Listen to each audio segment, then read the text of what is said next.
দেখেন কতটা সুন্দর আর কতটা মানে কি বলবো, খুবই লোভনীয় লাগছে। আসসালামু আলাইকুম ভিউয়ার্স, খুব মজার একটা রেসিপি নিয়ে হাজির হয়েছি, সেটা হচ্ছে তাল। আর এই তালটা থেকে আমি কত সহজে রস বের করা যায় সেটাই আপনাদের সাথে আজকে শেয়ার করবো।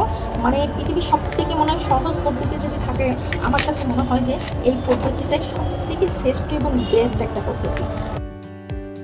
আমি তালটাকে সুন্দর করে মুখটা উঠিয়ে নিলাম। এখন এই যে তাল থেকে তালের সোজাটাকে এভাবে সুন্দর করে ছড়াই দিচ্ছি। তো আমার তালটা কিন্তু অলরেডি দেখেন আমি ছুলে ফেলেছি। এখন তালটাকে মাঝখানের এই গোলটাকে আমি ফেলে দিলাম। এখন তালটা আমি একদম ছাড়িয়ে নিচ্ছি। দেখেন এখানে 3টে তালের বীজ বের হয়েছে। এখন এই তালের থেকে কত সহজে আমি তালের পিউরিটা বের করা যায় সেটা আমি দেখিয়ে দিচ্ছি। এক এক করে আমি 3টে হাঁটিয়ে ছুলে নিয়েছি। এখন আমি যে পিউরিটা বের করবো, আমি দেখেন তালটাকে কত সহজেই তালের হাঁটির থেকে ছাড়িয়ে নিচ্ছি। এই আঁশগুলা এইভাবে করে আমি তালের হাঁটি থেকে সেই আঁশগুলোকে আলাদা করে নিচ্ছি। এরকম করে আমি প্রত্যেকটা হাঁটি থেকে একদম এভাবে সুন্দর করে আলাদা করে নেব। দেখেন কতগুলো আঁশ আমি বের করে নিয়েছি। এখন আমি পুরা তালের বীজ থেকে এই সমস্ত আঁশগুলো বের করে নিচ্ছি। তো ভিউয়ার্স দেখেন একে একে করে সবগুলো হাঁটির থেকে দেখেন আমি কত সুন্দর করে তালের আঁশগুলোর উঠিয়ে নিলাম। এখন এই আঁশের থেকে কত সহজে তালের রস বা পিওরি বের করেছি সেটা আমি দেখিয়ে দিচ্ছি। একটা পাত্র নিয়েছি, তার ভিতরেই আমি রসটাকে বের করে নেব। এখন আপনার রসটা কতটুকু ঘন করবেন আর কতটুকু পাতলা করবেন সেটা একান্ত আপনার ব্যক্তিগত ব্যাপার। আপনি যদি ঘন রস করতে চান তাহলে পানি অল্প দেবেন, আর যদি পাতলা রস করতে চান তাহলে পানি সেক্ষেত্রে বেশি দেওয়া লাগবে। তো এইভাবে করে আমি দেখেন কতটা সুন্দর আর কত সহজভাবে আমি এই তালের এই রসটা বের করে দেয় সেটাই দেখিয়ে দিচ্ছি।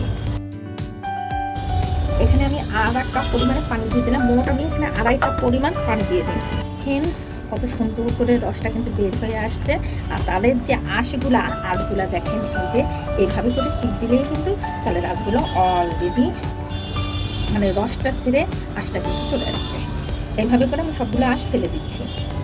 এখন বাকি যে আঁশগুলো রয়েছে আমি এই আঁশগুলোকে একটা নেট দিয়ে আমি এই তালের এই রসটাকে ছেঁকে দেখিয়ে দিচ্ছি। বাকি আঁশগুলো নেটের ভিতরেই ছেঁকে যাবে। আমি এখানে একটা নেট নিয়েছি, আমি নেটের ভিতরেই তালটাকে ঢেলে নিচ্ছি। দেখেন অটোমেটিকলি কিন্তু একা থেকে কত রস বের হয়ে যাচ্ছে।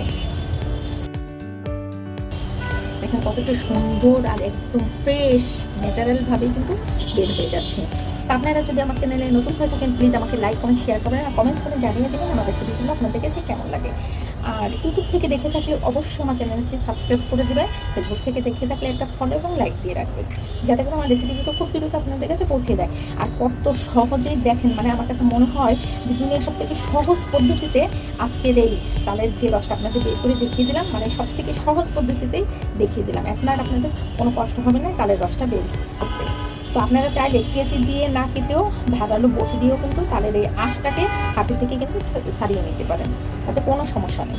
দেখেন এই যে আপনার তালের যে আঁশগুলা, সে আঁশগুলা এই যে আপনারা যদি মনে করেন যে এর ভিতরে আরেকটু আছে তাহলে হালকা আরেকটু পানি দিয়ে ছেনে আবার একটু সেঁকে নিতে পারেন। তো ভিউয়ার্স আপনারা চাইলে আলাদা কোনো বাটিতে এভাবে ঢেলে ডিপ ফ্রিজে সুন্দর করে সংরক্ষণ করে রেখে দিতে পারেন কিন্তু বছর জুড়ে।